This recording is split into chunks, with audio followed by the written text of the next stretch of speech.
श्री गणेशाय नमः, सरस्वती नमः। नमस्कार बच्चों, कैसे हो। पिछले वीडियो में हमने पहला पार्ट पढ़ा था। पहला पार्ट श्लोक वाला है। श्लोकों को पढ़ने का तरीका हमने अच्छी तरीके से बताया। आज हम कक्षा 9वीं संस्कृत का दूसरा पार्ट पढ़ने जा रहे हैं, स्वर्ण काक है। तो ये पार्ट आपका गद्य पाठ है। गद्य पाठ को पढ़ने का तरीका क्या है उसको मैं पहले बता देता हूँ। गद्य पाठ पढ़ने के लिए आपको सबसे पहले ये ध्यान रखना है कि अपन अनुवाद करेंगे तो शब्दों के अनुसार करेंगे, न कि पूरे कथानुमा पूरे पैराग्राफ को पढ़ करके उसका ज्यों का त्यों हिंदी बोल देना। ये अच्छी बात नहीं है, क्योंकि शब्दों के अंदर क्या ग्रामर है, एक एक शब्द पर अच्छी तरह से उसकी टिप्पणी करना, उसके अंदर क्या ग्रामर है उसका पद परिचय करना, यही एक पद्य पढ़ने का अच्छा तरीका होता है। क्योंकि जिस तरीके से अपने पद्य पढ़ा था उसी तरीके से अपन गद्य पढ़ेंगे, क्योंकि गद्य के अंदर जो ग्रामर होती है एक एक शब्द में, उसको अच्छी तरह से देख लेंगे तो अपने साथ में ग्रामर भी हो जाएगी।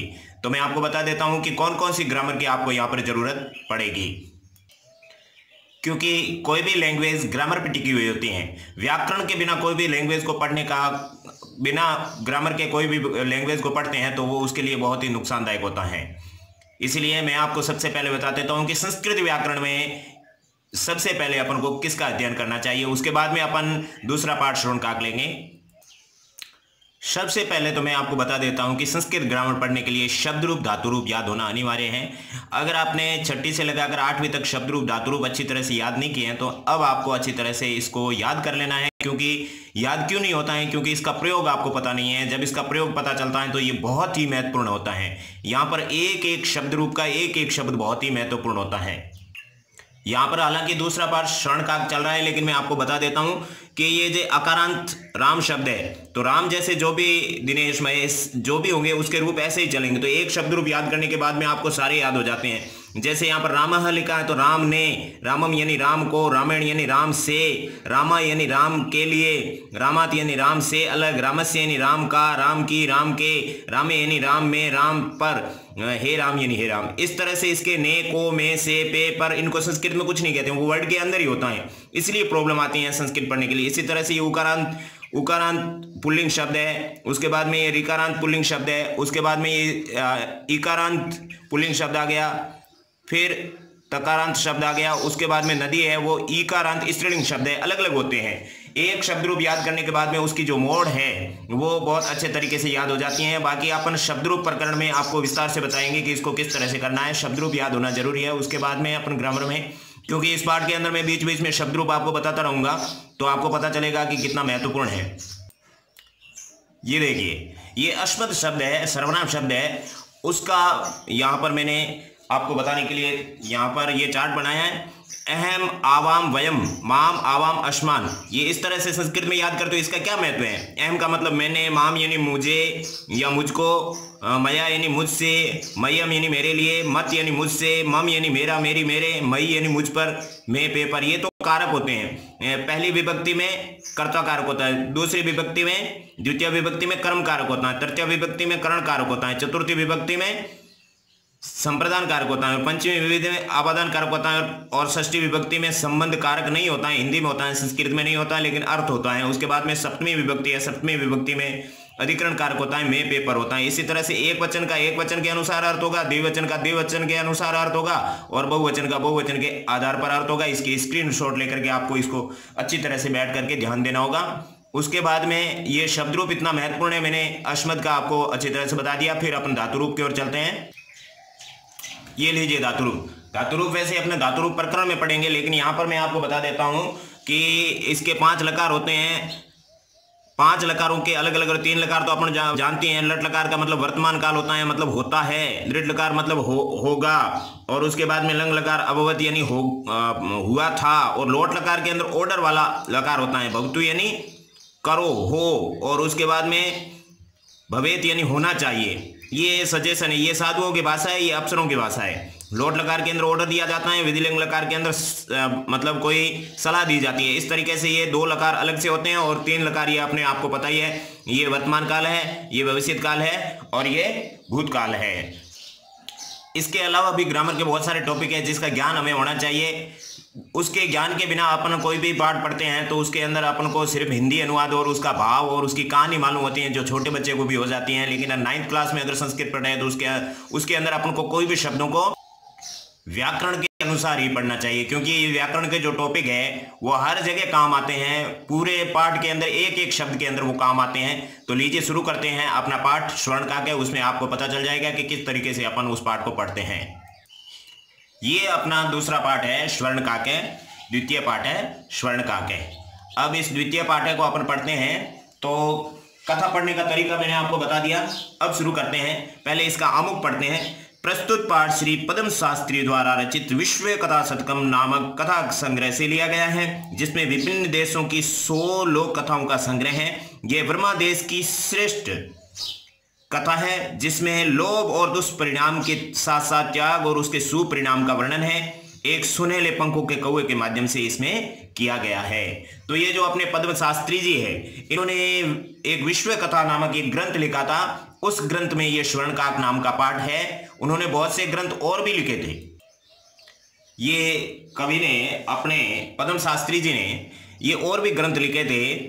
ये जो 10 महत्वपूर्ण ग्रंथ है उसमें से 8 नंबर का विश्व कथा शतकम है। इस ग्रंथ में से अपना स्वर्णकाक पाठ लिया हुआ है। और भी ये 10 ग्रंथ उन्होंने लिए हैं। अपनी जानकारी के लिए आप इसको याद कर सकते हो। विश्व कथा शतकम में से उन्होंने ये ब्रह्मा देश की एक कहानी लिखी है, सोने का कौवा। उसमें इस कहानी के अंदर एक सोने की पंख वाला कौवा है। वो गांव की किसी गरीब वृद्ध स्त्री की पुत्री के जो चावल सूख रहे थे उनको जाके खाने लगा। तो उस लड़की ने उसको मना किया। तो सुनहले कौवे ने उसको कहा कि मैं इसका मूल्य दे दूंगा। तो गांव से बाहर जो पीपल वृक्ष के नीचे वो लड़की गई तो उसे बहुत ही अच्छे मतलब एक संदूक दी और संदूक के अंदर बहुत सारा धन था। इस तरह से वो धनवान हो गई। और उसी गांव के अंदर एक दूसरी लोभी स्त्री रहती थी। उसने भी अपनी बेटी को चावल सुखाने के लिए कहा। कौवा आया, चावल खाया। और कौवे के पास में वो दूसरे दिन लड़की गांव से बाहर पीपल के पास में गई। तो कौवे ने उसको संदूक दी और उस संदूक को वापस घर ला करके उसने देखा तो उसके अंदर बहुत सारे मतलब विषैले सांप और उस तरह से उसको मिला। तो इस तरह से काले सांप को देख करके उसने अपने लोभ के फल को प्राप्त कर दिया। इस तरह की ये अपनी कहानी है। अब चलते हैं अपने शब्दों के अनुसार हिंदी अनुवाद करते हैं। एक एक शब्द के अनुसार हिंदी अनुवाद किस तरह से होता है। अब अपन रियल कार्य शुरू करते हैं। लीजिए अब शुरू करते हैं अपने पाठ को। अपने पाठ के अंदर कुल 8 पैराग्राफ है। तो सबसे पहले पहला पैराग्राफ। पुरा कश्मीचित् ग्रामे एका निर्धना वृद्धा स्त्री न्यवशत् तश्चाश्च एका दुहिता विनम्रा मनोहरा च आसीत्। एकदा माता स्थाल्यां तण्डुलान् निक्षिप्य पुत्रीमादिदे सूर्यातपे तण्डुलान् खगेभ्यः रक्ष। किंचित् कालांतरम् एको विचित्रः काकः समुड्डीय ताम् उपजगाम। अब इसके अंदर मैंने आपको पहले भी बताया था, अभी भी बता देता हूं कि जो शब्द लिखे हैं अलग अलग हैं, उसकी तो अपन व्याकरण करेंगे। जो शब्द संधि या समास के माध्यम से या प्रकृति प्रत्यय के माध्यम से साथ में लिखे हुए हैं, सबसे पहले उन शब्दों को अलग करना पड़ेगा। तो यहाँ पर पूरा कश्मीचित् ग्रामे एका निर्धना वृद्धा स्त्री, ये सब अलग अलग है। और इसकी ग्रामर भी मैं बता देता हूँ। पूरा एक अव्यय शब्द है, कश्मीचित् अव्यय शब्द है, ग्रामे शब्द में शब्दरूप है ये। इसके सप्तमी विभक्ति एक वचन है, अधिकरण कारक है। एका प्रथमा एक वचन स्त्रीलिंग शब्द है, निर्धना प्रथमा एक वचन स्त्रीलिंग शब्द है, वृद्धा प्रथमा एक वचन स्त्रीलिंग शब्द है, स्त्री प्रथमा एक वचन स्त्रीलिंग शब्द है। तो यहाँ पर ये जो 1 2 3 4 शब्द है, इन चारों शब्दों के अंदर प्रथमा एक वचन का कारण क्या है, ध्यान से सुन लो। इस तरह से ये रहस्य आपके आगे वाले पाठों में और 10वीं में और जब तक आप संस्कृत पढ़ोगे तब तक आपके आते रहेंगे। तो यहां पर स्त्री शब्द है, ये प्रथमा एक वचन नदी की तरह है। नदी, नद्यो, नद्य है। तो नदी प्रथमा एक वचन है, उसके अंदर कोई विसर्ग नहीं होता है। ये संस्कृत शब्द है, क्योंकि संस्कृत शब्द वही होता है जो शब्द रूप और धातु रूप में लिखा जाता है। तो यहाँ ये शब्द रूप में लिखा। अब वृद्धा लता की तरह है और निर्धना लता की तरह है और एका भी लता की तरह है। लेकिन ये एक विशेषण शब्द है। इसको सर्वनाम शब्द के मतलब संख्यावाचक शब्दों के अंदर शब्द रूप चलता है। एका, एके, एका, इस तरह से स्त्रीलिंग में इसका रूप चलता है। अब देखिए ये जो स्त्री शब्द है ये विशेष्य शब्द है। इस स्त्री की विशेषता बताने वाले कितने शब्द हैं? 1 2 3, ये तीनों शब्द है। इन तीनों शब्दों के अंदर ये वृद्धा भी इसका विशेषण है, निर्धना भी स्त्री का विशेषण है और एका भी स्त्री का विशेषण है। इस विशेषण विशेषी क्या होते हैं मैं थोड़ा बता देता हूं, बाकी इस टॉपिक के अंदर आएंगे। विशेषण विशेषी वो शब्द होते हैं जो शब्द तो 2 होते हैं लेकिन वस्तु एक ही होती है। शब्द तो 2 3 हो जाते हैं। स्त्री यहाँ पर एक ही है, वो स्त्री कैसी है, वो वृद्ध है। वो स्त्री कैसी है, वो निर्धन है। वो स्त्री कितनी है, वो एक है। तो क्या एक और स्त्री अलग है? क्या निर्धन और स्त्री अलग है? क्या वृद्ध और स्त्री अलग है? नहीं। इसलिए यहाँ पर ये विशेषण विशेष्य हैं। तो विशेषण विशेष्य के अंदर समान विभक्ति आती है, वही विभक्ति आती है और वही वचन आता है और वही लिंग आता है। उसके बाद में न्यायशत, न्यायशत को ध्यान से देखो। न्यायशत को यहां पर मैंने देखा प्रथम पैराग्राफ के जो भी शब्द है, नी प्लस अवशत, नी प्लस अवशत के अंदर यण संधि है, क्योंकि यह से पहले, यह के पहले आधा अक्षर होता है तो यह का ई बन जाता है और ई उस अक्षर के अंदर जुड़ जाती है तो ई न के अंदर जुड़ गई, नी बन गया। नी प्लस अवशत, नी प्लस अवशत हुआ तो उसके बाद में क्या हुआ, अवशत अपना धातु रूप है, क्योंकि किसी भी लाइन के लास्ट वाला शब्द होता है वो लगभग क्या होता है, धातु रूप होता है। उसके बाद में तश्चाश्चेका, तश्चाश्चेका यहां ध्यान से देख लो। तश्चाश्चेका, तस्या के बाद में आधे सह का विसर्ग बन गया, आधे सह का विसर्ग बन गया। उसके बाद में ये आधा सह उसका विसर्ग बन गया, चय आ गया। चय के ऊपर 2 मात्राएं हैं तो यहां पर वृद्धि संधि है, वृद्धि संधि से चय प्लस एका हो गया। इस तरीके से तश्चाश्चेका के अंदर 3 शब्द है, तस्या चय एका।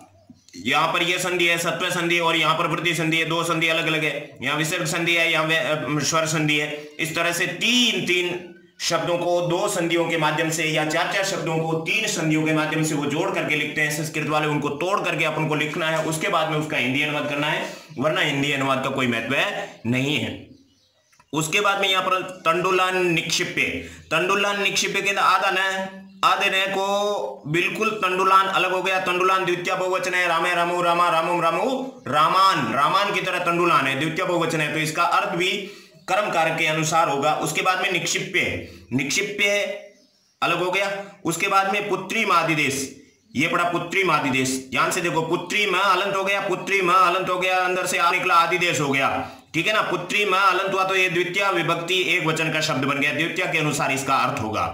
आदिदेश क्रिया शब्द है। उसके बाद में किंचित कालाद अंतरम, किंचित त को अलग कर दिया, किंचित बन गया, कोई फर्क नहीं पड़ा, जैसा है वैसा का वैसा अलग हो गया। उसके बाद में काला द के अंदर से क्या निकला, द के अंदर से अ निकल गया तो द का त बन गया। द का त बनाना बाकी कुछ नहीं करना है, तीनों शब्द अलग हो जाएंगे। द का त बनाए तो कालात बन गया, कालात के बाद में अनंतरम, कालात के बाद में अनंतरम, तो किंचित कालात अंतरम, यहां पर यह जस्व संधि है तो किंचित का अलग अर्थ होगा, कालात का अलग होगा, अनंतरम का अलग होगा। किंचित अव्यय है, कालात है वो पंचमी एक वचन का शब्द है और अनंतरम है वो भी अव्यय है। इस तरीके से अपने शब्दों का अलग होगा। समुड्डीय को देखो, समुड्डीय कहां पर पड़ा है, ये पड़ा समुड्डीय, सम प्लस उड्डीय, ठीक है ना। सम उपसर्ग है और इसके अंदर लेप प्रत्यय है।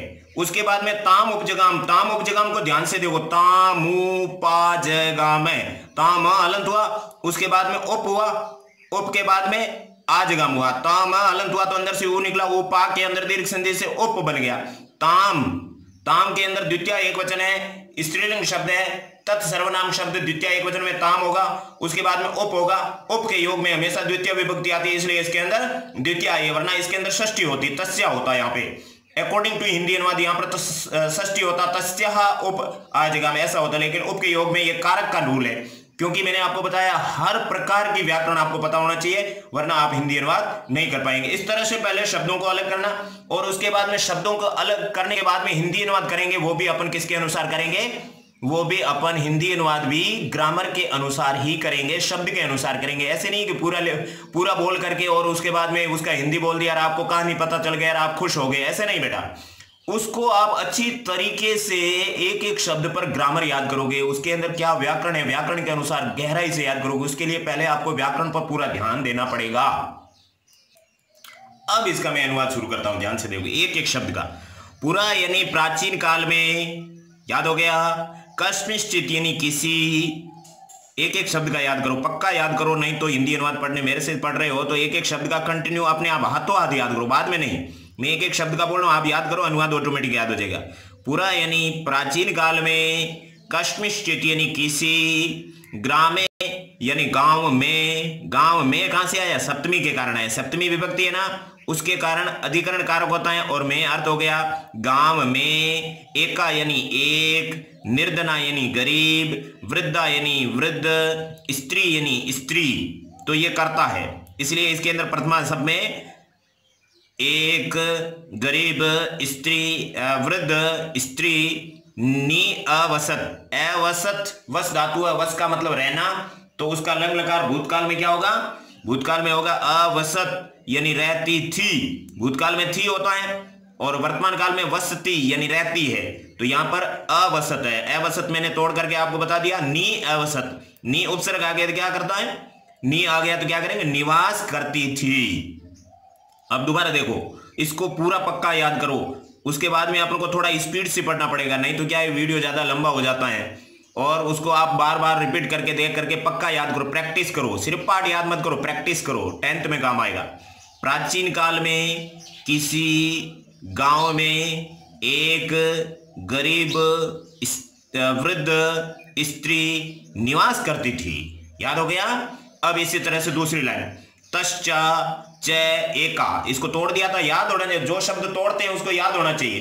तस्या च एका दुहिता विनम्रा मनोहरा च आसीत, चासीत का संधि विच्छेद क्या होता है, च आसीत। अब देखिए, तस्या च एका, च का मतलब और होता है, और यहां पर आ जाएगा पहले, और जिस भी शब्द का च लिखा हो उसका अर्थ होता है एक शब्द पहले, और तस्या यानी उसके, तस्या के अंदर षष्ठी विभक्ति एक वचन है, उसके, षष्ठी में के आता है, संबंध होता है हिंदी में का के की, तो तस्या यानी उसके, उस क्यों आया, तत् सर्वनाम है, तत् का मतलब वह होता है, उसके, एका यानी एक, विनम्रा मनोहरा, फिर द्विता का अर्थ होगा, विनम्रा का मतलब विनम्र, और मनोहरा यानी सुंदर, विनम्र और सुंदर, दुहिता, और यहां देखो चासीत के अंदर च है ना, उस च का अर्थ विनम्रा और मनोहरा के बीच में आ जाएगा, विनम्र और मनोहर, दुहिता यानी पुत्री, उसके बाद में आसीत, आसीत यानी थी, आसीत क्या है, आसीत अस धातु,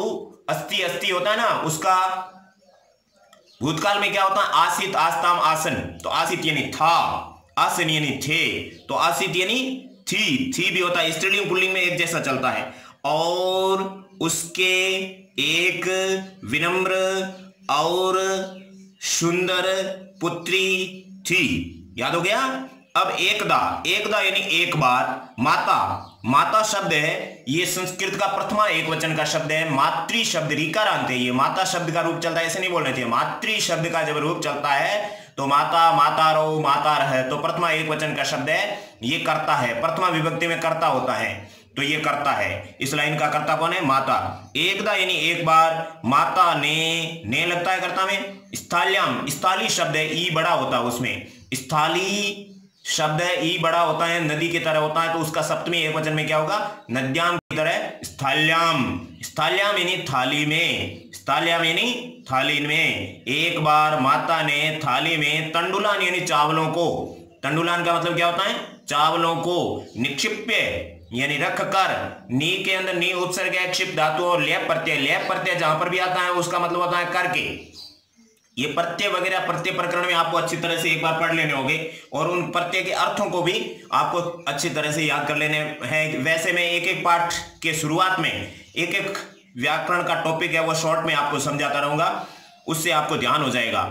थाली में चावलों को, तंडुलान का चावलों को क्यों होता है, क्योंकि द्वितीय विभक्ति बहुवचन है, तो चावलों को होगा, चावल को नहीं, द्वितीय बहुवचन है तो बहुवचन बोला जाएगा, चावलों को, रामान की तरह तंडुलान, चावलों को, निक्षिप्य यानी रखकर, उसके बाद में आएगा पुत्री, पुत्री म अलंत है तो उसका द्वितीय विभक्ति एक वचन है, द्वितीय एक वचन में पुत्री में यानी पुत्री को, आदिदेश यानी आदेश दिया, पुत्री को आदेश दिया। उसके बाद में देख लो वापस, और एक बार माता ने थाली में चावलों को रखकर पुत्री को आदेश दिया। सूर्या तपे यानी सूर्य की धूप में, सूर्या तपे यानी सूर्य की धूप में, तंडुलान यानी चावलों को, सूर्य की धूप में सप्तमी है, तंडुलान यानी चावलों को, खगेभ्य है, खगेभ्य चतुर्थी विभक्ति एक वचन है, खगेभ्य यानी पक्षियों से, रक्ष यानी रक्षा करो, पक्षियों से पंचमी विभक्ति है, पक्षियों से रक्ष यानी रक्षा करो, खगेभ्यो, लास्ट में ओ की मात्रा आती है, वहां पर उत्तर विसर्ग से विसर्ग बना सकते हैं, खगेभ्य, मूल शब्द क्या है, खगेभ्य, खगेभ्य कहां पर आता है, रामेभ्य, पंचमी विभक्ति बहुवचन के अंदर आता है, खगेभ्य यानी पक्षियों से, रक्ष यानी रक्षा करो, ये जो रक्ष शब्द है ये लोट लकार का है, ये क्रिया है, यहाँ पर सिर्फ रक्ष को नॉर्मल नहीं समझना है, ये जो आपके धातु रूप के अंदर 45 शब्द होते हैं उनमें से ये एक शब्द है। लोट लकार के अंदर क्या होगा, रक्षतु, रक्षताम, रक्षन्तु। रक्ष, रक्ष होता है वो मध्यम पुरुष होता है, मध्यम पुरुष जिससे बात की जाती है उसके लिए बोला जाता है। तो रक्ष यानी रक्षा करो, माता अपनी पुत्री से बात कर रही है इसलिए क्या होगा, रक्ष यानी रक्षा करो, ऑर्डर दिया जाएगा। किंचित यानी कुछ, किंचित अलग किया था आपको, शब्द को अलग किया था, वहां आपने देखा था कालाद, कालात, कालात शब्द है वो पंचमी एक वचन है, काल का मतलब समय होता है, समय। अनंतरम यानी बाद, तो जहां पर अनंतरम शब्द आता है वहां पंचमी शब्द प्रयुक्त होती है, वहां पर यहाँ पर इसलिए कालात के अंदर पंचमी है। किंचित यानी कुछ, कालात यानी समय, अनंतरम यानी बाद, एकह यानी एक, विचित्र, एको विचित्र के अंदर भी संधि है। दोनों शब्द अलग अलग पड़े हैं लेकिन इसके बीच में क्या है, संधि है। उत्वय विसर्ग संधि से क्या होगा, एकह विचित्र, एको विचित्र, इसका संधि विच्छेद होगा एकह प्लस विचित्र। तो यहां पर एकह यानी एक, विचित्र यानी विचित्र, काकह यानी कौआ, समुड्डीय यानी उड़कर, समुड्डीय यानी उड़कर, ताम यानी उसके, उप यानी पास में, उप का मतलब पास में ही होता है। ये अव्ययभाव समास के अंदर आप उप शब्द को पढ़ेंगे। ताम यानी उसके, उप यानी पास में, आजगामी यानी आया। ताम यानी उसके, उप यानी पास में, आजगामी यानी आया। कुछ समय बाद एक विचित्र यानी अनोखा कौवा उड़कर उसके पास आया। अब ये पूरे पैराग्राफ को देख लेते हैं और उसके बाद में एक इसके अंदर बहुत बड़ी मिस्ट्री है उसको भी बता देते हैं। प्राचीन काल में किसी गांव में एक गरीब वृद्ध स्त्री रहती थी और उसके एक विनम्र और सुंदर पुत्री थी। एक बार माता ने थाली में चावलों को रखकर पुत्री को आदेश दिया, सूर्य की धूप में चावलों की पक्षियों से रक्षा करो। कुछ समय बाद एक अनोखा कौवा उड़कर उसके पास आया। अब जो विशेषण विशेष्य वाली बात है वो यहां पर मैंने आपको बता दिया, ये स्त्री विशेष्य मेन शब्द जो विशेष्य होता है उसके जितने भी विशेषण है वो स्त्रीलिंग में लिखे हैं। देखो एका स्त्रीलिंग में है, निर्धना स्त्रीलिंग में, वृद्धा स्त्रीलिंग में। तो यहाँ पर काकह, काकह यानी कौवा, कौवा कैसा है, कौवा भी एक है और विचित्र है। तो यहाँ पर एक कौवा है, तो यहाँ पर कौवे के लिए जो शब्द यहाँ पर प्रयुक्त होता है, एको को अपन कैसे लिख सकते हैं, एकह, इस तरीके से लिख सकते हैं क्योंकि ये उत्वय विसर्ग संधि से हो जाएगा। तो यहाँ पर एकह, विचित्र, काकह, ये तीनों शब्द पुल्लिंग के हैं। तो यहां पर विचित्र के अंदर भी विसर्ग है क्योंकि रामः प्रथमा एकवचन में विसर्ग होता है। तो यहां पर एकह, देखो यहां पर एका और यहां एकह, तो एका किस लिए आया, स्त्री की वजह से, स्त्री का विशेषण है, स्त्रीलिंग में लिखा जाएगा। और ये कौवा पुल्लिंग है तो पुल्लिंग के हिसाब से इसका विशेषण लिखा जाएगा। अब इसके बाद में अपन दूसरा पैराग्राफ लेते हैं। पहले पैराग्राफ के अंदर इतनी बात है और इस बात को बार बार देखोगे तब जाकर के आपको समझ में आएगी। तो ये है अपना दूसरा पैराग्राफ। नेतादर्श स्वर्ण पक्षु रजत चंचु स्वर्ण काकस्तया पूर्वं दृष्टे तम तंडुलान खादंतम हसंतं च विलोक्य रोद बालिका रोदितुम् आरब्धा तम निवारयन्ति सा प्रारयत् तंडुलान महाभक्ष्य मदिया माता अतिव निर्धना वर्तते। स्वर्ण पक्ष काक प्रोवाच महासुच सूर्योदयाद प्राग ग्रामात् बहिः पिप्पल वृक्षम् अनुत्वया आगंतव्यम् एम तुभ्यं तंडुल मूल्यं दास्यामि। प्रहर्षिता बालिका निंद्रामपि न लेबे, वहां पर लेबे शब्द है उसके नीचे। अब देखिए इसका अकॉर्डिंग टू ग्रामेटिकल होगा लेकिन पहले मैं इसका हिंदी बोलता हूं एक एक शब्द का, आप ध्यान से देखो। ऐसा सोने की पंख वाला, चांदी की चांच वाला, सोने का कौवा उसके द्वारा पहले नहीं देखा गया। उसको चावलों को खाते हुए और हंसते हुए देखकर बालिका ने रोना शुरू कर दिया। उसको रोकते हुए उसने प्रार्थना की, चावलों को मत खाओ, मेरी माता अत्यधिक गरीब है। सोने के पंख वाले कौवे ने कहा, चिंता मत करो, सूर्योदय से पहले गांव से बाहर पीपल वृक्ष के नीचे तुम्हें आना चाहिए, मैं तुम्हारे चावलों का मूल्य दूंगा। प्रसन्न बालिका ने नींद भी नहीं ली। अब इसके शब्दों को देखो, नेतादर्श है, नेतादर्श के अंदर क्या है, न प्लस एतादर्श है, न प्लस एतादर्श है। जो यहाँ पर ये जो न है ना, इस न का अर्थ ये पूर्वम और दृष्टि के बीच में होगा। कहां से उठाकर कहां लाए हैं, उसके बिना हिंदी सही नहीं बैठती है। तो अकॉर्डिंग टू शब्द अपने को अनुवाद करना है बिना। उसके बाद में देखो स्वर्ण काकस्तया, तो यहां पड़ा स्वर्ण काकस्तया। स्वर्ण काकस्तया के अंदर क्या है, स्वर्ण काक के बाद में आदेश का विसर्ग बन गया, तया अलग हो गया, तो यह पड़ा स्वर्ण काक तया, ये अलग हो गया। उसके बाद में अपना शब्द है हसंतंचय। हसंतंचय के अंदर हसंत आदि ये का आधा न बन गया, ठीक है ना। उसके बाद में चय अलग हो गया, आधे ये का आधा न बन गया। उसके बाद में देखिए ये जो रोदितुम आरब्धा हसंतंचय और है ना हसंतंचय, ये पड़ा हसंतंचय हो गया, हसंतंचय। उसके बाद में रोदितुम आरब्धा, रोदितुम अलंत हो गया, मैं के अंदर से आ निकला, आरब्धा अलग हो गया, रोदितुम के अंदर तुमुन प्रत्यय, आरब्धा अलग शब्द है। उसके बाद में सूर्योदयात प्राग, तो यहां पर सूर्योदयात अलग हो जाएगा, प्राग अलग हो जाएगा। प्राग दिशावाची शब्द के योग में हमेशा पंचमी होती है, ये कारक का रूल है। ग्रामात बही, ग्रामात अलग हो जाएगा, ये ग्रामात और बही अलग अलग हो गया, बही शब्द के योग में भी हमेशा पंचमी होती है। उसके बाद में पीपल वृक्षम अनु, पीपल वृक्षम में अलंत हो गया और अनु अलग हो गया, अनु के योग में भी हमेशा द्वितीय होती है, कारक का रूल है, इसलिए यहाँ पर द्वितीय विभक्ति है। उसके बाद में त्वयं आगंतव्यम, तो यहां पर पड़ा त्वया आगंत्यम, तो त्वया या के अंदर दीर्घ संधि है, तो त्वया और आगंतव्य में अलग अलग हो गया। त्वया के अंदर तृतीय विभक्ति एक वचन है और आगंतव्यम के अंदर आ उपसर्ग है, गम धातु है और तव्यत प्रत्यय है। इस तरह से ये शब्द अलग हो गए। निंद्राम अपि, तो निंद्राम प्लस अपि ये अलग अलग हो गया। अब इसका अपन हिंदी ट्रांसलेट करते हैं।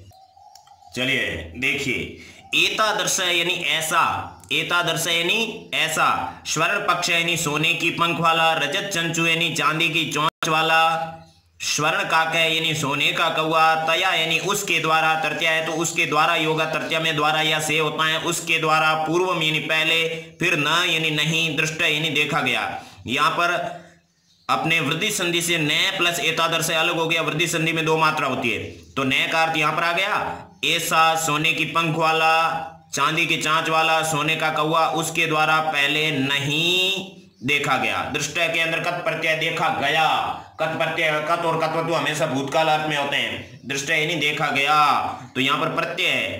क्रिया के अंदर प्रत्यय के माध्यम से भी क्रिया को दर्शाया जा सकता है। यहाँ पर कोई भी है वो धातु रूप की लाइन नहीं है, यहाँ पर केवल और केवल प्रत्यय से क्रिया को दर्शाया गया है। तम यानी उसको, तम के अंदर भी बहुत सारी मिस्ट्री हैं। ये तत्सर्वनाम शब्द है, तत्सर्वनाम शब्द के अंदर पुल्लिंग के अंदर द्वितीय विभक्ति एक वचन में तम होता है, तम का मतलब उसको, द्वितीय में को आएगा। फिर तंडुलान के अंदर भी द्वितीय बहुवचन है, चावलों को, खादंतम यानी खाते हुए, खादंतम, खादंतम के अंदर भी द्वितीय विभक्ति एक वचन है। देखो ये जो तम है ना, तम के अंदर और द्वितीय, इसके अंदर द्वितीय, खादंतम है तो खादंतम को, खादंतम के अंदर क्षत्रिय प्रत्यय है। शब्द मूल शब्द क्या है यहाँ पर, खादन, मूल शब्द क्या है, खादन, खादन के अंदर खाद शब्द और क्षत्रिय शब्द, क्षत्रिय प्रत्यय है। क्षत्रिय प्रत्यय हुए अर्थ में होता है, ठीक है ना। खादन यानी खाते हुए, खादन यानी खाते हुए, तो खादंतम यानी खाते हुए को, हसंतम यानी हंसते हुए को, हसंतम के अंदर भी क्षत्रिय प्रत्यय है। तम यानी उसको, तंडुलान यानी चावलों को, खादंतम यानी खाते हुए, चय यानी और, हसंतम यानी हंसते हुए को,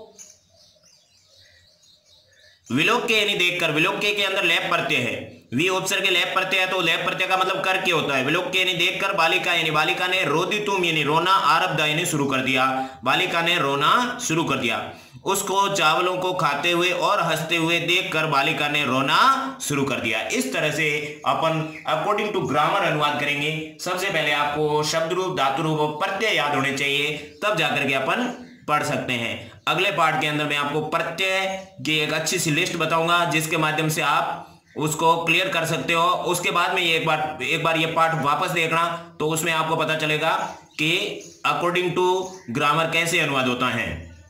अब आएगा तम, तम यानी उसको, निवारयंती यानी रोकती हुई, निवारयंती के अंदर भी क्षत्रिय प्रत्यय, स्त्रीलिंग में ऐसे लिखा जाता है क्षत्रिय प्रत्यय। तीनों लिंगों में कैसे अलग अलग होता है यहाँ पर विस्तार से नहीं बता सकते, प्रत्यय टॉपिक में आपको बता देंगे। तम यानी उसको, निवारयंती यानी रोकते हुए, सा यानी उसने, प्रार्थयत यानी प्रार्थना की, उसको रोकते हुए उसने प्रार्थना की। तंडुलान द्वितीय बहुवचन, चावलों को, माँ यानी मत, भक्ष्य यानी खाओ, चावलों को मत खाओ। मदिया यानी मेरी, मदिया यानी मेरी, माता यानी माता, मदिया यानी मेरी, माता यानी माता। अतिव यानी अत्यधिक, अतिव का मतलब क्या होगा? अत्यधिक। निर्धना यानी गरीब, वर्तते यानी है। मेरी माता अत्यधिक गरीब है। अति प्लस इव, इसके अंदर भी अति और इव दोनों क्या है? अव्यय शब्द है। अव्यय शब्द वो होते हैं जिसका कोई रूप नहीं चलता शब्द रूप धातु रूप में। निर्धना यानी गरीब, वर्तते यानी है। तो मेरी माता अत्यधिक गरीब है। उसके बाद में स्वर्ण पक्ष है। काकः, सोने की पंख वाले कौवे ने, कौवा है वो विशेष्य है, स्वर्ण पक्ष विशेषण है। दोनों में प्रथमा एक वचन है। सोने की पंख वाले कौवे ने प्रोवाच यानी कहा। माँ शुचे, शुचे यानी चिंता, माँ यानी मत करो, चिंता मत करो। सोने की पंख वाले कौवे ने कहा, चिंता मत करो। सूर्योदयात, सूर्य उदय से, प्राग यानी पहले, ग्रामाद यानी गांव से, बही यानी बाहर, सूर्योदय से पहले, गांव से बाहर। पिप्पल वृक्षम यानी पीपल वृक्ष के, अनु यानी पीछे, पीपल वृक्ष के अनु यानी पीछे। पिप्पल वृक्ष द्वितीय है लेकिन के अर्थ है षष्ठी का, क्योंकि वास्तव में यहां षष्ठी थी लेकिन कारक विभक्ति के कारण यहां पर द्वितीय लिखना पड़ता है। अनु के योग में हमेशा द्वितीय आती है, इसलिए पिप्पल वृक्षम यानी पीपल वृक्ष के, अनु यानी पीछे, त्वया यानी तुम्हारे द्वारा, तृतीय एक वचन है। आगंतव्यम यानी आना चाहिए, तुम्हारे द्वारा आना चाहिए। अहम यानी मैं, तुभ्यम यानी तुम्हें, मैं तुम्हें। अहम प्रथमा एक वचन है। युष्मद अस्मद सर्वनाम शब्द है। अस्मद के अंदर प्रथमा एक वचन में अहम, मैं। तुभ्यम यानी तुम्हें, तुभ्यम युष्मद सर्वनाम शब्द है। पंचमी एक वचन तुभ्यम यानी तुम्हें, मैं तुम्हें। तंडुल मूल्यम यानी चावलों का मूल्य। दास्याम यानी दूंगा। दा धातु के योग में चतुर्थी होती है, यहाँ पर चतुर्थी है, पंचमी नहीं चतुर्थी। मैं तुभ्यम यानी तुम्हें, तंडुल मूल्यम यानी चावलों का मूल्य, दास्याम यानी दूंगा। दास्यामी के अंदर दा धातु है। दा धातु कहां पर आता है? दा धातु हमेशा के लिए वहां पर आता है जहां पर केवल और केवल ये विभक्ति अपने कौन सी आती है? मह्यम, तुभ्यम, चतुर्थी। चतुर्थी विभक्ति के योग में हमेशा दा धातु के योग में हमेशा चतुर्थी विभक्ति आती है, इसलिए तुभ्यम आया। तुम्हें, मैं तुम्हें चावलों का मूल्य दूंगा। तो लिट लकार हो गया। ददाती, ददाती होता है लट लकार। दास्यामी ये हो गया लिट लकार, दूंगा।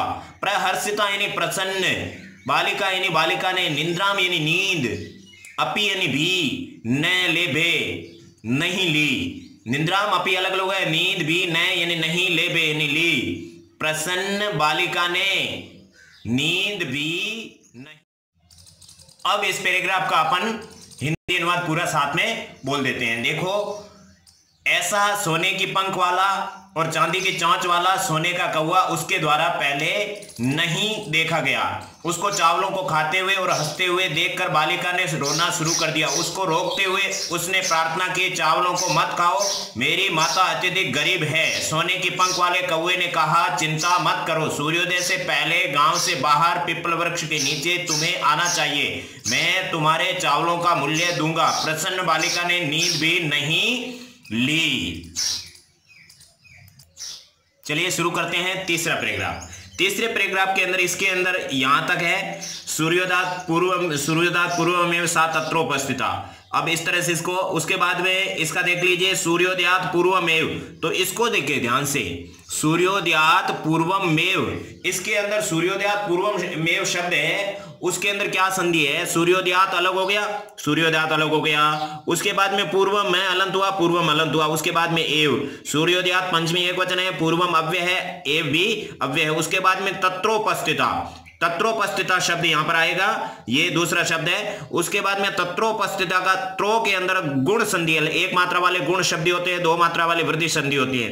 तत्र प्लस उपस्थिता, द्वितीय पद का उ आ गया, तत्र प्लस उपस्थिता, तत्र अव्यय है, उपस्थिता अलग शब्द हो गया। उसके बाद में वृक्षस्योपरि, वृक्षस्योपरि के अंदर भी यो के अंदर गुण संधि है, वृक्षस्य, वृक्षस्य के अंदर षष्ठी विभक्ति और ऊपरी शब्द अलग आ गया, ऊपरी अव्यय है।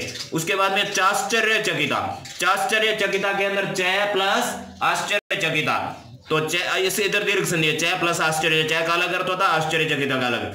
उसके बाद में इसको ध्यान से देखो, यत तत्र शब्द है, इस यत तत्र शब्द के अंदर यत और तत्र अलग अलग है, यत और तत्र क्या है? अलग अलग है। इस तरह से यत और तत्र, चलो इसको बड़ा करके बता देते हैं। यत तत्र, यत के अंदर तय डबल है, एक तो आधा है एक पूरा है। पहले जो होता है वो आधा होता है और बाद में होता है वो पूरा होता है। जो पहले तय आधा था वो यहाँ पर पड़ा, तो यह और तय यत बन गया, और उसके बाद में पूरा तय और तत्र बन गए। यत तत्र, यत का मतलब की होता है, ये अव्यय शब्द है, और तत्र का मतलब वहां होता है, ये भी अव्यय है। दो अव्यय है यहाँ पे, दोनों के अंदर संधि बन गई, यत तत्र।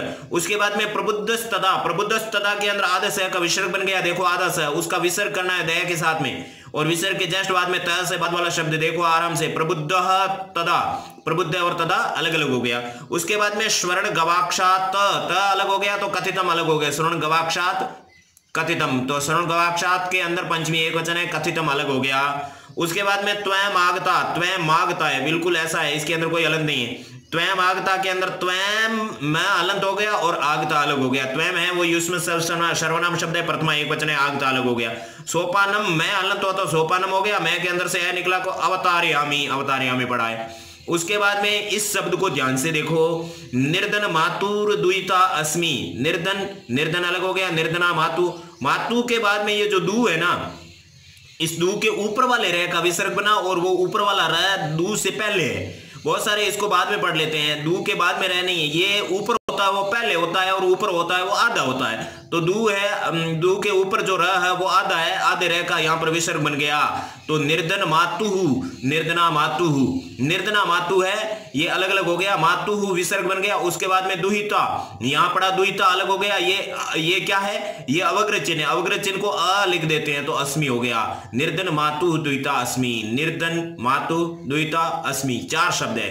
डरना नहीं, शब्दों को अलग कर दो, अनुवाद बहुत सरल हो जाएगा। फिर ताम्र सोपानेन एव, ताम्र अलग है, सोपानेन, सोपानेन एव, पहले वाले ने के अंदर नहीं, दूसरे वाले ने के अंदर वृद्धि संधि है, तो वृद्धि संधि में बाद वाला शब्द होता है ए, आई होता है, तो यहाँ पर ए आ गया, ए हो गया, नए के अंदर से ए निकला, ए और उधर ए रह गया, तो ताम्र सोपानेन एव, ये तो संधि विच्छेद हो गया। उसके बाद में ताम्र सोपानेन का ताम्रस्य सोपानेन, ये अपना समास विग्रह हो गया, तो ताम्रस्य सोपानेन एव, तांबे की सीढ़ी से ही, इस तरह से ये समास विग्रह और संधि विच्छेद अलग अलग हो गया। फिर भवनम, भवनम आससाद, तो भवनम में अलग हो गया, भवनम आससाद, इस तरीके से ये शब्दों को अलग अपने कर दिया। अब इसका हिंदी ट्रांसलेट आराम से देखिए। सूर्योदयात यानी सूर्य से, पूर्वम यानी पहले, एव यानी ही, सा यानी वह, तत्र यानी वहां, उपस्थिता यानी उपस्थित हो गई। सूर्योदय से पहले ही वह वहां उपस्थित हो गई। देखो एक एक शब्द का अर्थ बोल रहे हैं, अनुवाद कर ही नहीं रहे, अनुवाद तो ऑटोमेटिक हो रहा है। सूर्योदय से पहले ही वह वहां उपस्थित होगी। वृक्ष से ऊपर यानी वृक्ष के ऊपर, विलोक्य यानी देखकर, विलोक्य यानी देखकर, वृक्ष से षष्ठी एक वचन, वृक्ष के ऊपर यानी ऊपर, विलोक्य यानी देखकर, सा यानी वह, आश्चर्यचकिता यानी आश्चर्यचकित संजाता यानी हो गई। वृक्ष के ऊपर देखकर वह आश्चर्यचकित हो गई। यत तत्र, यत यानी की, तत्र यानी वहां, की वहां, स्वर्णमय यानी सोने से बना हुआ, स्वर्णमय यानी सोने से बना हुआ। यहाँ पर मयट प्रत्यय, मयट का मतलब युक्त होता है, स्वर्णमय यानी सोने से बना हुआ। प्रासादो यानी प्रासाद, प्रासाद यानी महल, वर्तते यानी है, सोने से बना हुआ महल है। पूरा देखो, वृक्ष के ऊपर देखकर वह आश्चर्यचकित, चय का अर्थ यहां हो जाएगा और वृक्ष के ऊपर देखकर वह आश्चर्यचकित हो गई कि वहां सोने से बना हुआ महल है। यदा यानी जब, काक यानी कौआ, सहित्वा यानी सोकर, सहित्वा के अंदर कत्वा प्रत्यय, सोकर, प्रबुद्ध यानी जगा, प्रबुद्ध यानी जगा, तदा यानी तब, तेन यानी उसके द्वारा, जब कौआ सोकर जगा तब उसके द्वारा, स्वर्ण गवाक्षात, स्वर्ण यानी सोने की, गवाक्षात यानी खिड़की से, कथितम यानी कहा गया, हाँ हो यानी हे, बाले यानी बालिका, त्वयं आगता तुम आ गई, त्वयं यानी तुम, आगता यानी आ गई, तिष्ठ यानी ठहरो, तिष्ठ यानी ठहरो। यहां तक देख लो, जब कौआ सोकर जगा तब उसके द्वारा, तृतीय एक वचन है, गवाक्षात, श्रवण गवाक्षात, सोने की खिड़की से, कथितम यानी कहा गया, हाँ हो बाले हे बालिका, त्वयं यानी तुम, आगता यानी आ गई, तिष्ठ यानी ठहरो, अहम यानी मैं, त्वत करते यानी तुम्हारे लिए, त्वत् का मतलब तुम्हारे कृत्य यानी लिए, कृत्य का मतलब होता है फॉर के लिए, मैं तुम्हारे लिए सोपानम यानी सीढ़ी अवतारयामी यानी उतारता हूं, अवतारयामी के अंदर उत्तम पुरुष है उतारता हूं।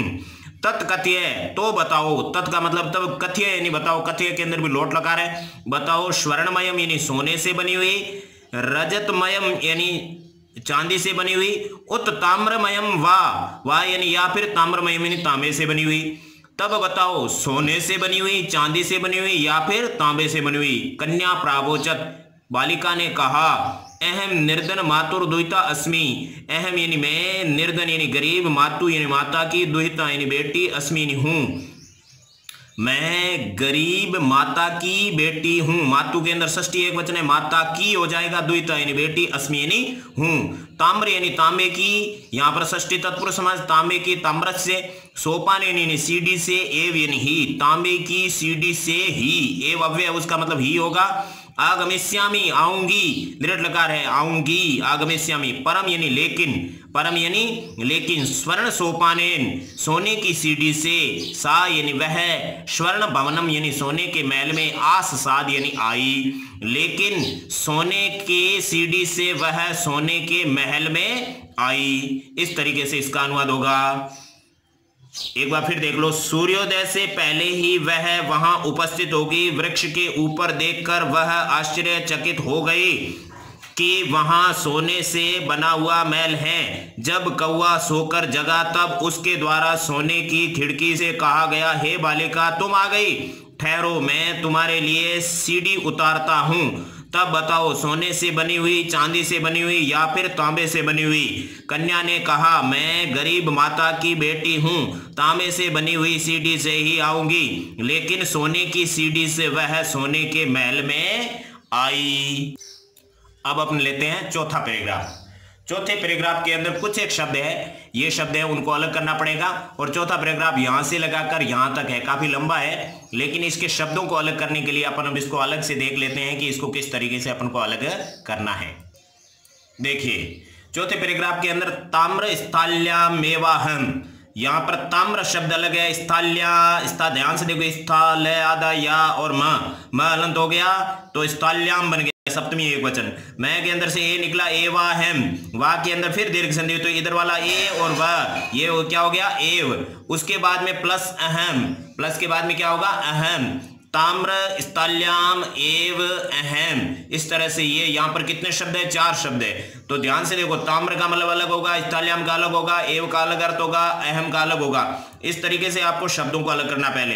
फिर नेता दर्शय का तो नय प्लस एतादृक, नेतादृक का नय प्लस एतादृक। फिर भोजनम में अलंत हुआ, उसके बाद में अद्य, वाह के अंदर दीर्घ संधि से अवधि, भोजनम अद्य अवधि, वैसे अद्यावधि का साथ में अर्थ होगा, लेकिन इसको संधि के अनुसार अलग अलग कर दिया, अद्य अवधि, भोजनम अद्य अवधि। उसके बाद में अहम इच्छामी, मैं अलंत हुआ तो क्या हुआ, ई अलग निकल गया, छोटी ई है तो यहाँ पर छोटी ई आएगी, इच्छामी बन गया, अहम अलंत अहम प्लस इच्छामी। फिर यत्त्वम, यत्त्वम के अंदर यत आधा आ गया और उसके बाद में पूरे तय के साथ में वम जुड़ गया, यत्त्वम, यत और त्वम, यत अव्यय है, त्वम है सर्वनाम शब्द रूप। उसके बाद में चात्रेव, चात्रेव के अंदर भी 3 शब्द है, च प्लस अत्र, च के अंदर से दीर्घ संधि है, च प्लस अत्र बन गया, त्र के अंदर कौन सी संधि है, वृद्धि संधि, 2 मात्रा है, तो अत्र, अत्र के बाद में एव बन गया, च अत्र एव, यहाँ पर 2 संधि है, दीर्घ और वृद्धि संधि। उसके बाद में चेकाकिनी, चे के ऊपर 2 मात्रा तो च प्लस एकाकिनी अलग हो गया।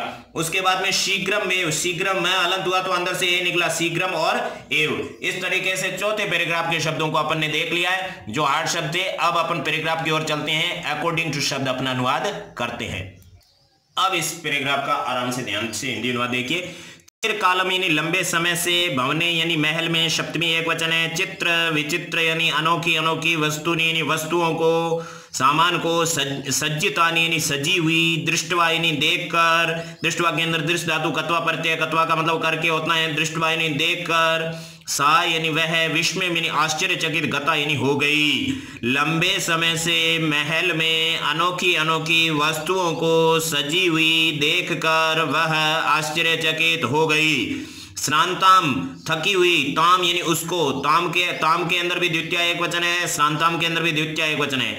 थकी हुई उसको, विलोक्य यानी देखकर, विलोक्य यानी देखकर, लेप प्रत्यय देखकर, काके यानी कौवे ने, प्राह यानी कहा, कौवे ने कहा, पूर्वम यानी पहले, पूर्वम अव्यय शब्द उसका मतलब होता है पहले, लघु यानी थोड़ा सा, प्रातराश यानी नाश्ता, थोड़ा सा नाश्ता, क्रियताम यानी कर लीजिए, देख कर कौवे ने कहा पहले थोड़ा नाश्ता कर लीजिए, वद यानी बताओ, वद के अंदर लोट लकार है, लोट लकार के अंदर मध्यम पुरुष एक वचन है, वदतु वदताम वदंतु, वद वद यानी बताओ, त्वम यानी तुम, स्वर्ण स्थाल्याम, स्वर्ण यानी सोने की, स्थाल्याम यानी थाली में, षष्ठी तत्पुरुष समास है, स्वर्णस्य स्थाल्याम सोने की थाली में, भोजनम यानी भोजन, करिष्यसि यानी करोगी, किम वा यानी या फिर, किम वा यानी या फिर, रजत स्थाल्याम यानी चांदी की थाली में,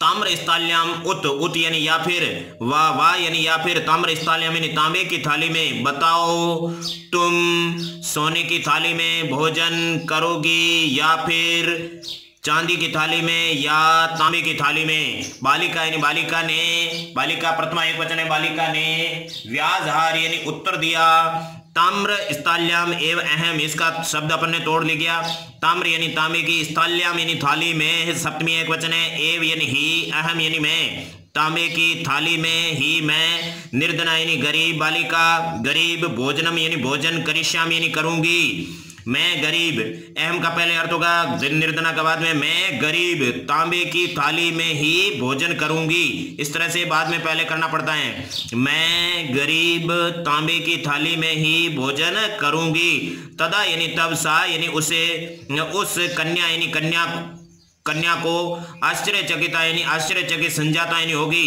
तब वह कन्या, उस कन्या को नहीं होगा क्योंकि उस कन्या को द्वितीय के लिए होता है, प्रथमा में क्या होगा, वह कन्या, प्रथमा विभक्ति कर्ता कारक है, तब वह कन्या आश्चर्यचकिता यानी आश्चर्यचकित संजाता यानी होगी, यदा यानी जब, यदा तदा क्या अव्यय शब्द है, तब वह कन्या आश्चर्यचकित हो गई जब स्वर्ण काके यानी सोने के कौवे के द्वारा, तृतीया एक वचन है, स्वर्ण स्थाल्याम यानी सोने की थाली में, भोजनम यानी भोजन, परिवेशितम यानी परोसा गया, परिवेशितम यानी परोसा गया, तब वह कन्या आश्चर्यचकित, चय का मतलब और यहाँ पर कर दो, और वह कन्या, और तब वह कन्या आश्चर्यचकित हो गई जब सोने के कौवे के द्वारा सोने की थाली में भोजन परोसा गया, न एतादृक, एतादृक यानी ऐसा, स्वादु यानी स्वादिष्ट, एतादृक अव्यय शब्द ऐसा, स्वादु यानी स्वादिष्ट, भोजनम यानी भोजन, भोजनम प्रथमा एक वचन है, नपुंसकलिंग, भोजनम यानी भोजन, अद्यावधि यानी आज तक, अद्यावधि यानी आज तक, अद्यावधि यानी आज तक, बालिका यानी बालिका ने, फिर नए का अर्थ होगा नहीं, खादितवती यानी खाया, ऐसा स्वादिष्ट भोजन आज तक बालिका ने नहीं खाया, नए का अर्थ इन दोनों के बीच में होगा, काको यानी काकह, काकह यानी कौवे ने, ब्रूते यानी कहा, उत्तम विसर्ग से काकह बन गया, प्रथमा एक वचन कर्ता बन गया, कौवे ने कहा, बालिके यानी हे बालिका, अहम इच्छामी, अहम यानी मैं, इच्छामी यानी इच्छा करता हूँ, अहम उत्तम पुरुष का करता है इसलिए उसके अंदर क्रिया भी उत्तम पुरुष की आती है, अहम यानी मैं, इच्छामी यानी इच्छा करता हूँ, यत त्वम कि तुम, यत त्वम के अंदर यत और त्वम अलग है, यत यानी की होता है, त्वम यानी तुम।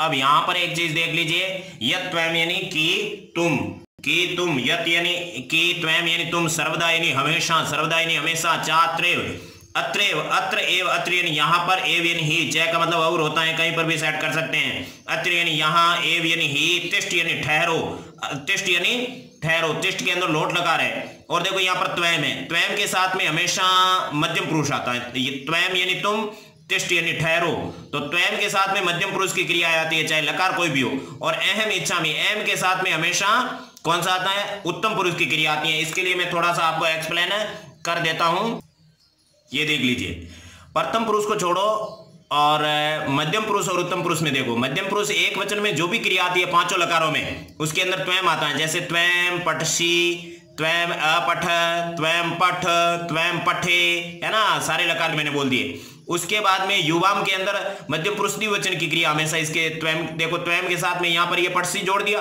यानी पठसी का कर्ता फिक्स होता है त्वम, अहम के साथ में पठामी, अहम के साथ में पठामी, तो अहम उत्तम पुरुष का, अहम आवाम वयम ये 3 उत्तम पुरुष के कर्ता हैं। त्वयं युवाम यूयम ये मध्यम पुरुष के कर्ता हैं। इनकी क्रिया देखते त्वयं पठती, ऐसे कोई संस्कृत थोड़ी बनती है, त्वयं पठती, त्वयं के साथ पठशी लगता है हमेशा। इस तरीके से ये मध्यम पुरुष के 3 कर्ता हैं, इनके मध्यम पुरुष की क्रियाएं फिक्स होती हैं। प्रथम पुरुष के 3 कर्ता हैं, इनकी उत्तम पुरुष के 3 कर्ता हैं, उनकी उत्तम पुरुष की क्रियाएं फिक्स होती हैं। लेकिन ये जो प्रथम पुरुष की क्रियाएं ये किसी के साथ में आ सकती हैं, रामा पढ़ती, सीता पढ़ती, है ना, कोई भी किसी के साथ में आ सकती हैं। लेकिन युष्मद सर्वनाम शब्द है वो हमेशा मध्यम पुरुष का कर्ता होता है, अस्मद सर्वनाम शब्द होता है वो उत्तम पुरुष का कर्ता होता है। अब आगे देखो, एम इच्छा मीन में इच्छा, मैं इच्छा करता हूं, यत त्वं की तुम, यत का मतलब की होता है छोटा वाला, की तुम सर्वदा यानी हमेशा, अत्र यानी यहाँ पर, तिष्ठ यानी ठहरो, तिष्ठ यानी ठहरो, परम यानी लेकिन, तब यानी तुम्हारी, माता यानी माता, एकाकिनी, एकाकिनी यानी अकेली, चय अलग कर दो, वर्तते यानी है, लेकिन तुम्हारी माता अकेली है। यहाँ पर 2 बार चय आया, चय को छोड़ सकते हैं अपन, कहीं नहीं अर्थ होता है हिंदी में। तो अब देखो, कौवे ने कहा, हे बालिका मैं इच्छा करता हूं कि तुम्हारी, मैं इच्छा करता हूं कि तुम हमेशा यहीं पर ही ठहरो, लेकिन तुम्हारी माता अकेली है। वर्तते का बाद में, वर्तते ये धातु रूप है, इसका बाद में अर्थ होगा अकेली है। त्वं यानी तुम, शीघ्रमेव यानी जल्दी ही, शीघ्रमेव यानी जल्दी ही, स्वगृहम यानी अपने घर, गच्छ यानी जाओ, फिर से गच्छ के अंदर त्वं आ गए। ये त्वं क्या है, मध्यम पुरुष का करता है, इसलिए गच्छ भी मध्यम पुरुष लोट लकार एक वचन की क्रिया आई है। तुम शीघ्र ही अपने घर जाओ। इस तरह से बहुत सारा रहस्य है इस व्याकरण के अंदर जो अपन पाठ पढ़ते दौरान इसको पूरा कर सकते हैं। अब ये अपना 5वां पैराग्राफ है। 5वें पैराग्राफ के अंदर भी बहुत कम शब्द है और उसके बाद में ये 5वां पैराग्राफ भी छोटा है। तो 5वें पैराग्राफ को अपन अलग से देख लेते हैं कि कौन कौन से शब्द इसके अंदर अलग अलग है। सबसे पहले तो देख लीजिए इत्युक्त्वा। इत्युक्त्वा के अंदर इति प्लस उक्त्वा, यह से पहले आधा अक्षर होता है तो यह का ई बन जाता है, यह का ई बन करके तय के अंदर जुड़ा ती बन गया।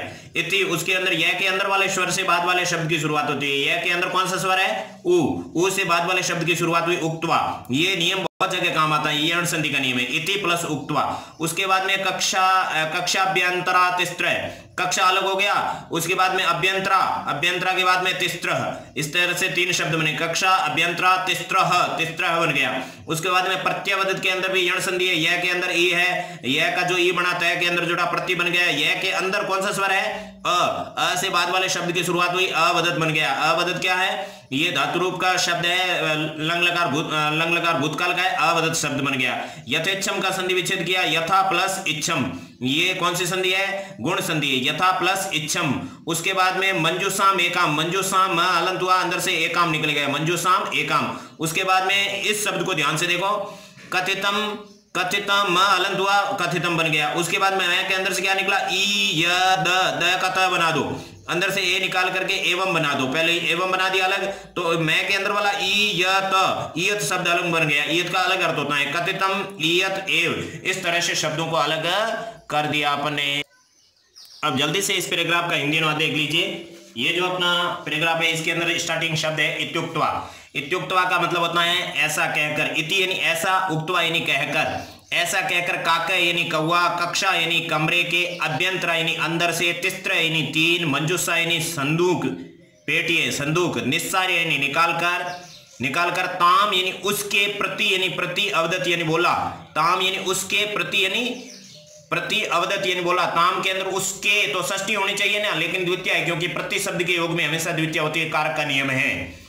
ऐसा कहकर कौवा कमरे के अंदर से 3 संदूक निकालकर उसके प्रति बोला। तो एक एक शब्द का अर्थ याद करना है, याद करना कोई कठिन नहीं है, मन लगा करके आप ध्यान रखोगे, बार बार देखोगे तो याद हो जाएगा। बालिके यानी हे बालिका, यथेच्छम यानी इच्छानुसार, यथेच्छम यानी इच्छानुसार, यथेच्छम का मतलब क्या होगा, इच्छानुसार, यथा प्लस इच्छम। यथेच्छम में समास कौन सा है, अविभाव समास, इच्छम अनतिक्रम्य, यथेच्छम, ठीक है ना, यथेच्छम यानी इच्छम अनतिक्रम्य, इच्छा के अनुसार, यथेच्छम यानी इच्छानुसार। मंजूसाम एकाम, एकाम मंजूसाम, एकाम का पहले होगा फिर मंजूसाम फिर ग्रहण का होगा। एकाम यानी एक, मंजूसा यानी संदूक, ग्रहण यानी ले लो। लघुतमाम यानी सबसे छोटी, मंजूसाम यानी संदूक को, प्रग्रह्य ले प्रत्यय है, प्रग्रह्य यानी लेकर, प्रग्रह्य यानी लेकर, बालिकया यानी बालिका द्वारा, बालिका तृतीया एक वचन है, बालिकया होगा, बालिकाया नहीं होता है। बहुत सारे बच्चे बालिकाया बोल देते हैं, विसर्ग विदाउट विसर्ग, विसर्ग वाला होता है षष्ठी पंचमी, लेकिन यहां पर बालिकाया है। सबसे छोटी संदूक को लेकर बालिका द्वारा कथितम यानी कहा गया, कथितम के अंदर कथ प्रत्यय कहा गया, इयत यानी यह, एव यानी ही, यह ही, मदिया मदिया यानी मेरे, तंडुला नाम षष्ठी बहुवचन चावलों का, मूल्य यानी मूल्य है। दोबारा देख लो, ऐसा कहकर कौआ कमरे के अंदर से 3 संदूक लाकर उसके प्रति बोला, हे बालिका इच्छानुसार एक संदूक ग्रहण कर लो। सबसे छोटी संदूक ग्रहण करके बालिका द्वारा कहा गया, यह ही मेरे चावलों का मूल्य है। यहां पर एक एक शब्द के अनुसार अर्थ किया जाता है। अब अपन लेते हैं छठा पैराग्राफ। छठे पैराग्राफ के अनुसार इन शब्दों को अपन को अलग करना है। तो सबसे पहले कौन सा शब्द है उसको अपन पहले देख लेते हैं।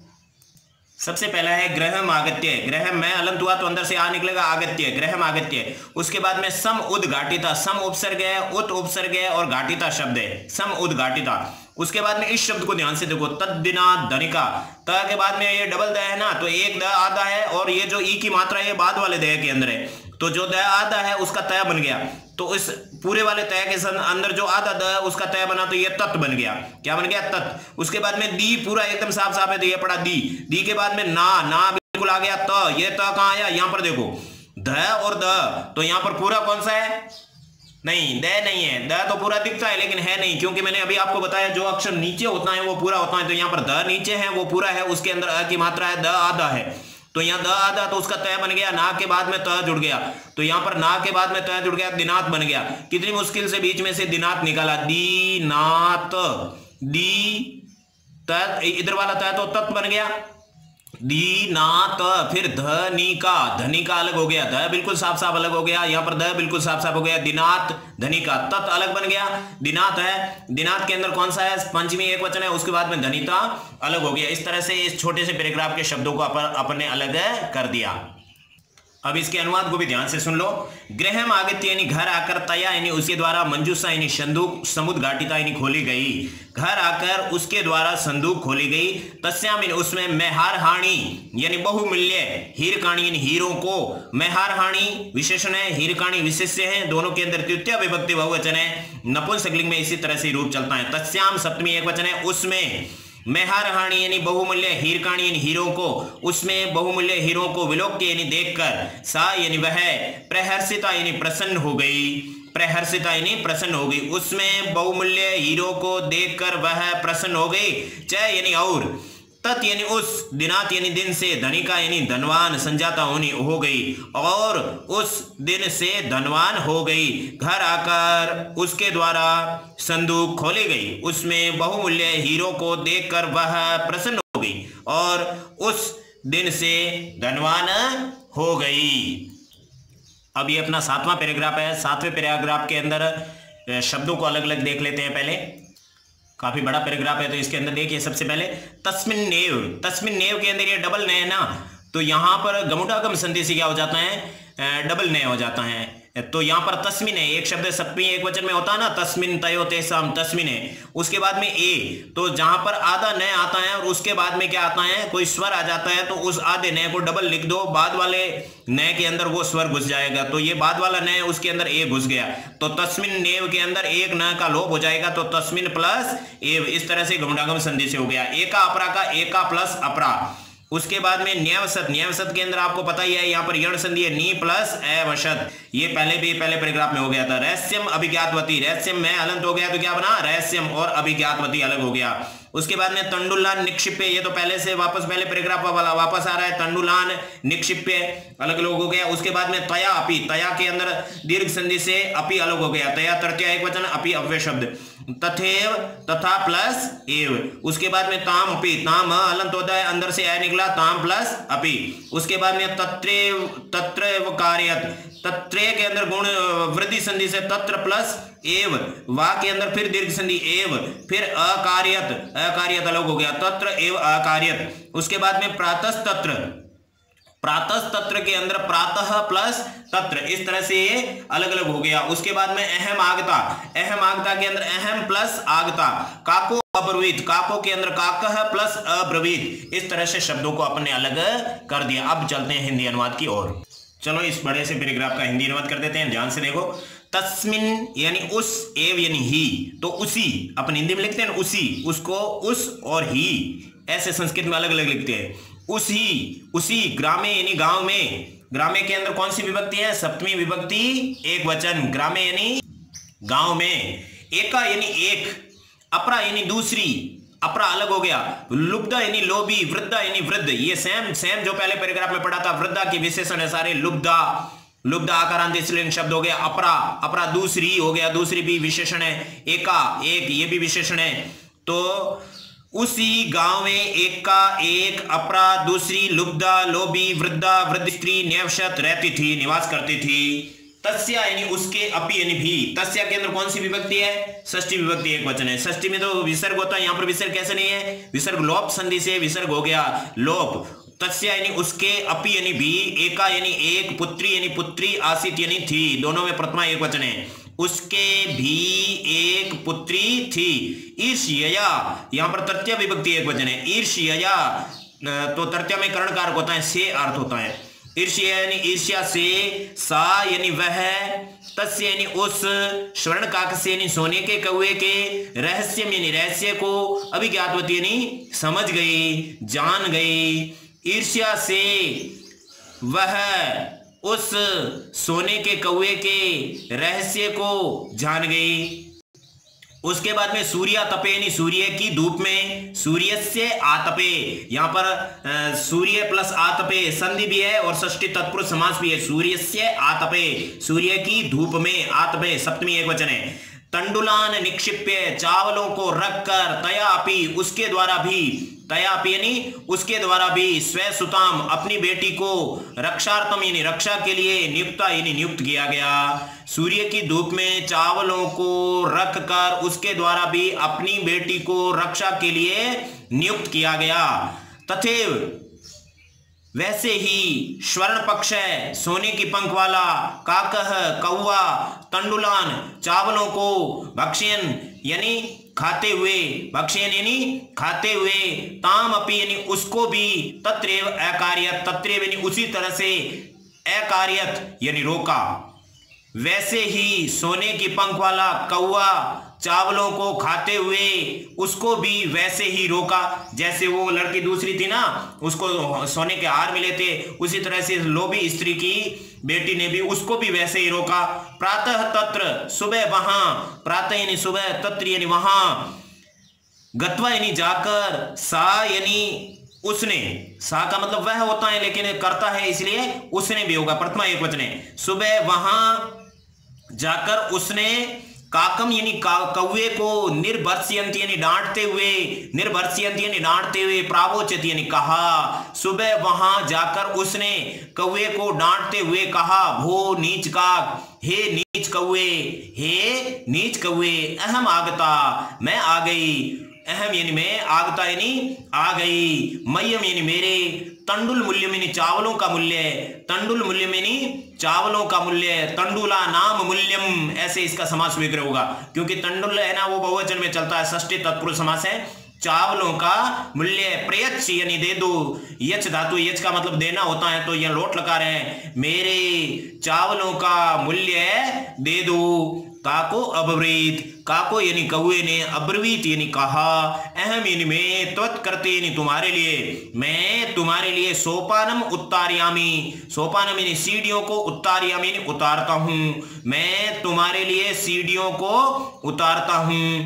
तत्कथ्य, तब बताओ, तत् यानी तब, कथ्य के अंदर क्या है, लोट लगा रहा है, बताओ। स्वर्णमय यानी सोने से बनी हुई, रजतमय यानी चांदी से बनी हुई, वाह यानी या फिर, ताम्रमय यानी तांबे से बनी हुई, तब बताओ, सोने से बनी हुई, चांदी से बनी हुई या फिर तांबे से बनी हुई। गर्वितया बालिकया प्रोक्तम, बालिकया के अंदर तृतीय एक वचन है तो इसका विशेषण है गर्वित, गर्विता बालिका, तो गर्विता आकारांत स्त्रीलिंग शब्द है, बालिका आकारांत स्त्रीलिंग शब्द है, दोनों विशेषण विशेष्य हो गए, तो बालिका के अंदर जो तृतीय एक वचन है वही गर्विता के अंदर होगा, तो गर्वितया तृतीय एक वचन, बालिकया तृतीय एक वचन।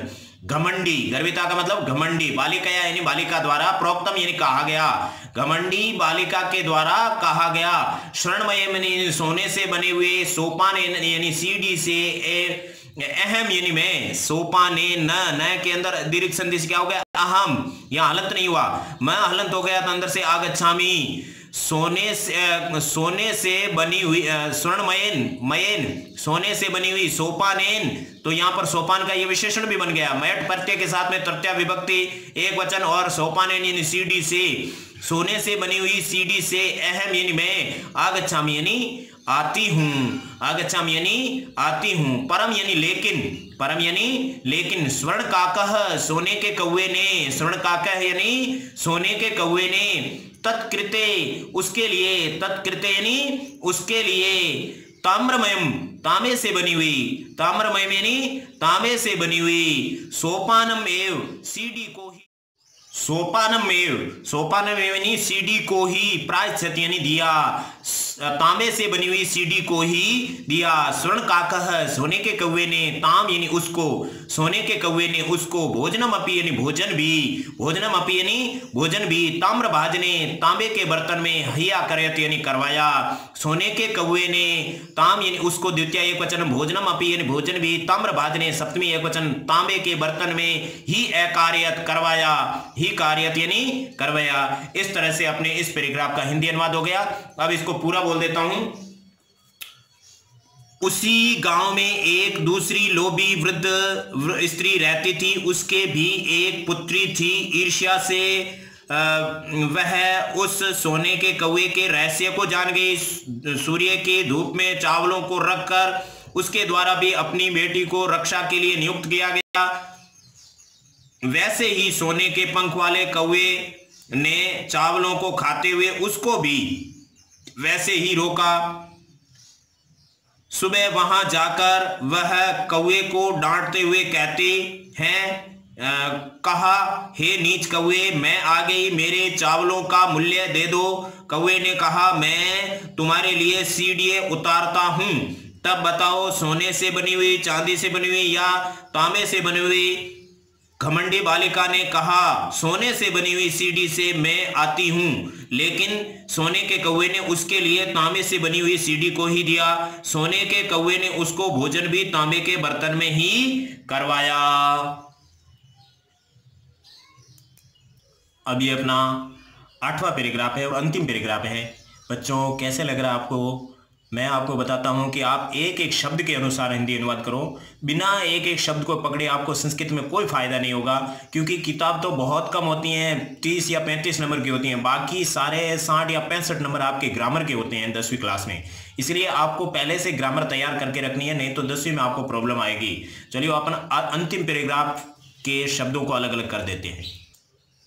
देखिए, सबसे पहला शब्द है समुत्क्षिप्ता। समुत्क्षिप्ता का मतलब होता है, समुत्क्षिप्ता के शब्दों को जब अलग करते हैं तो सम, उत और क्षिप्ता, इस तरह से ये 3 शब्द अलग हो गए। सम उपसर्ग, उत उपसर्ग और क्षिप्ता शब्द है। उसके बाद में ग्रहम आगत्य, तो ग्रहम आगत्य के अंदर भी ग्रहम प्लस आगत्य अलग हो गया, मैं अलंत हो गया। उसके बाद में मंजुषाम उद्घाटयति, तो मंजुषाम मैं अलंत हो गया, उसके बाद में उद्घाटयति अलग हो गया। उसके बाद में ये तावत तस्याम, तावत तस्याम के अंदर ध्यान से देखो, तावत डबल त है तो तावत अलग बन गया, तस्याम अलग गया। तावत अव्यय है, तस्याम स्त्रीलिंग सर्वनाम शब्द है, सप्तमी एक वचन। तदनंतरम के अंदर तत् प्लस अनंतरम, ये संधि विच्छेद है। फिर परित्यज्यत, परि देखो, यह से पहले आधा अक्षर कौन सा है? यह से पहले रह, यह से पहले क्या है? रह, तो यह से पहले रह है तो वो यह का ई बना, तो रह के अंदर जुड़ गया, परि बन गया। उसके बाद में यह के अंदर स्वर है अ, तो क्या बना? अत्यज्यत, परि अत्यज्यत। इस तरह से इनका समास विग्रह हो गया। परित्यज्यत पर्यावरण की तरह, परि प्लस आवरण। अब अंतिम पैराग्राफ का हिंदी अनुवाद कर देते हैं। प्रतिनिवृत्ति काले, प्रतिनिवृत्ति काले यानी वापस जाते समय, स्वर्ण काके यानी सोने के कौवे के द्वारा, वो लोभी लड़के उसके वापस जाते समय, वापस जाते समय सोने के कौवे के द्वारा, कक्षा यानी कमरे के, अभ्यंतर यानी अंदर से, तिस्त्र यानी 3, मंजूषा यानी संदूक, तत्पुर यानी उसके सामने, समुत्क्षिप्ता यानी लाकर रखी, समुत्क्षिप्ता यानी लाकर रखी। वापस जाते समय सोने के कौवे द्वारा कमरे के अंदर से 3 संदूकें उसके सामने लाकर रखी गई। लोभाविष्टा यानी लोभी, लोभाविष्टा यानी लोभ में आई हुई, सा यानी उसने, वृहत्तमा यानी सबसे बड़ी, मंजूषा यानी संदूक, गृहीतवती यानी लिया। लोभ में आई हुई उसने सबसे बड़ी संदूक को ही लिया।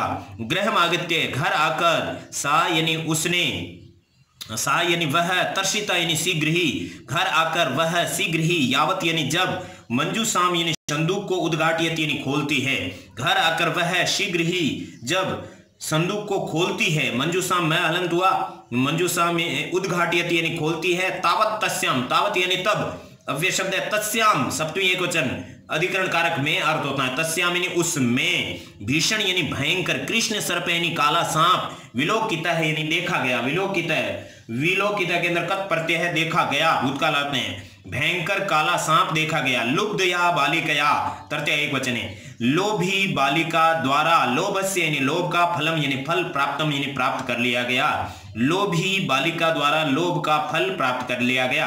तदनंतर इसके बाद, सा यानी उसने, लोभम यानी लोभ को, परित्यज्यते यानी छोड़ दिया, तदनंतर में इसके बाद, सा यानी उसने, लोभम यानी लोभ को, परित्यज्यते यानी छोड़ दिया।